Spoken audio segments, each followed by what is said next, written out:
Hey guys, Ashton here again with another fragrance review. Today we're going to take a look at what is most likely the most successful, most popular fragrance over the past year. And of course I am talking about Dior Sauvage. I mean, anytime Dior puts out a fragrance, it's going to make waves one way or the other. So we're going to go ahead and take a look at the box and bottles presentation. Then we're going to get into the fragrance itself and see what makes this thing tick. So first, let's go ahead and check out the presentation. All right guys, let's go ahead and check out the presentation here. The bottle itself is very nice.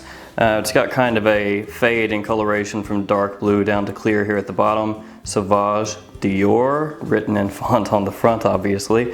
Cap is magnetic and it's a very nice magnetic cap. You can pick up the bottle with it.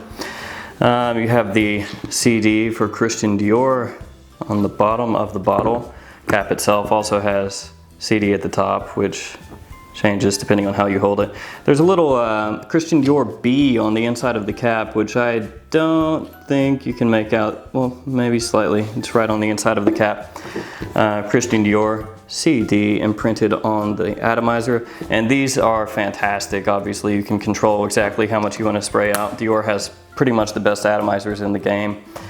The box is fairly simplistic. There we go. So Sauvage on the front, Dior Eau de Toilette, and on the bottom you have a little, the generic info, bottle size, batch code, all that good stuff. Not much doing on the back or the sides. You have that little bit of ribbing that you see there along the box. And if you open this up, you see the little Christian Dior B right there on the inside. The notes on this, on the top, are pepper and bergamot. The mid has a lot going on: geranium, lavender, Szechuan pepper, elemi, pink pepper, vetiver, and patchouli.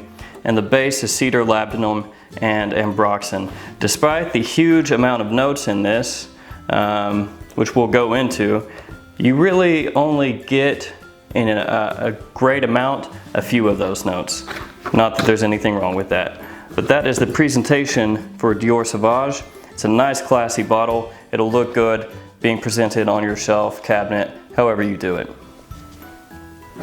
Sauvage got a lot of hate when it came out, and still to this day gets a good amount of hate for being synthetic.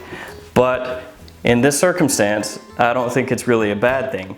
You're not going to go out into nature anywhere and smell anything that smells like Sauvage. But Sauvage was not made to smell like flowers or woods or anything like that. This was made to be an anytime, any place crowd pleaser.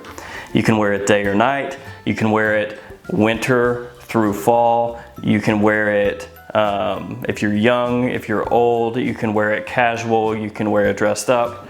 It just works. People like it. Of course, there will be, the odd person who finds it generic or even screechy, but by and large, everybody seems to really enjoy it. It starts off with this metallic, fresh, kind of brisk bergamot note, which is really pleasant. It's really nice, and as that dries down, you get the ambroxan coming out, and the ambroxan in this is, the master note. It rules all over all the other notes. It's got this kind of sweet, nice, almost musky feel. It's pretty smooth, a little warm, and then you have pepper adding some spice in the background to the ambroxan.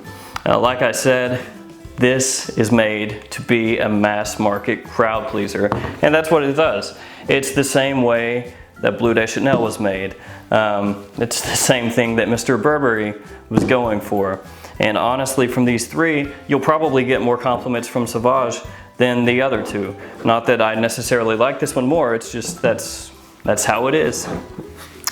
The longevity and the sillage on this are both above average. They're really nice.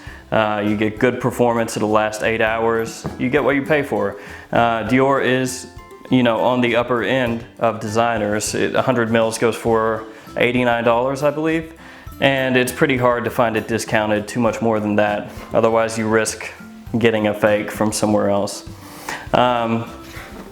it really, in my opinion, hits what they were going for. And I feel like it's almost a modern classic, if you will. When Bleu de Chanel first came out, it got tons of hate, and now if you go look it up, almost unanimously people will say it's a really nice scent. Almost everybody owns it. When Sauvage first came out, everyone hated on it. If you went on Fragrantica, Base Notes, anywhere, it was just filled up with non-stop hate, like dislikes everywhere. Everyone said it was garbage, generic, everyone hated it.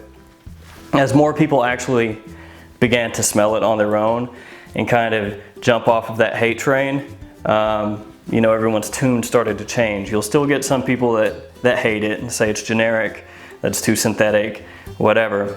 But by and large, people are starting to say, oh, Sauvage is actually really nice, I really like it, and everybody's purchasing it for themselves. And you'll notice on Fragrantica and Base Notes and places, you know, those positive reviews are starting to outweigh the negative ones.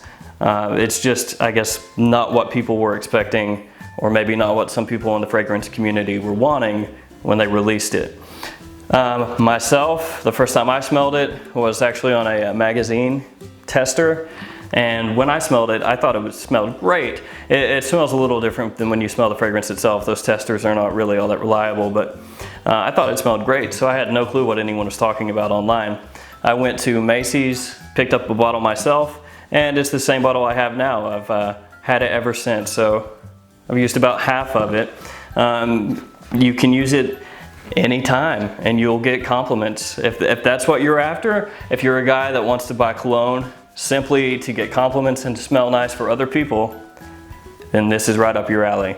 I know a lot of collectors are not into that, but that's, you know, everyone does stuff for their own reasons, and that's totally cool. If that's what you're into, then you should own this. You should immediately go to Sephora or Nordstrom or anywhere you can get a tester, little sample spray, and rock that for a little bit. And if you like it, pick up a bottle. It will not let you down. In my opinion, it's an 8.5 out of 10. I really enjoy it. I'll always have a bottle. And I really don't pay too much attention to what the rankings or reviews say when a new fragrance comes out, because the hype train can get out of control. It'll either go one way and everyone will say it's fantastic, or the other way and everyone will hate it. And after a year or so, it'll start to balance out to what the fragrance actually is. But that is my take on Sauvage. I think just really briefly, if you throw these all together, I know that Burberry gets hated on the most of these three at this point. But if we're talking just compliments, you probably rank them like this: Sauvage, Bleu de Chanel, and then Mr. Burberry. In my opinion, all three are great. I like to wear Mr. Burberry just as much, but other people seem not to. But yeah, that is my review on Dior Sauvage. Maybe we'll touch on those other two at some point. I think, this has a place in pretty much every collection, unless you are super adamantly against anything with a synthetic smell or something that you feel is mass marketed, because this is both of those. Not that there's anything wrong with that. So until next time, this was Dior Sauvage, and like, comment, subscribe. I will see you guys next time. Thanks for watching.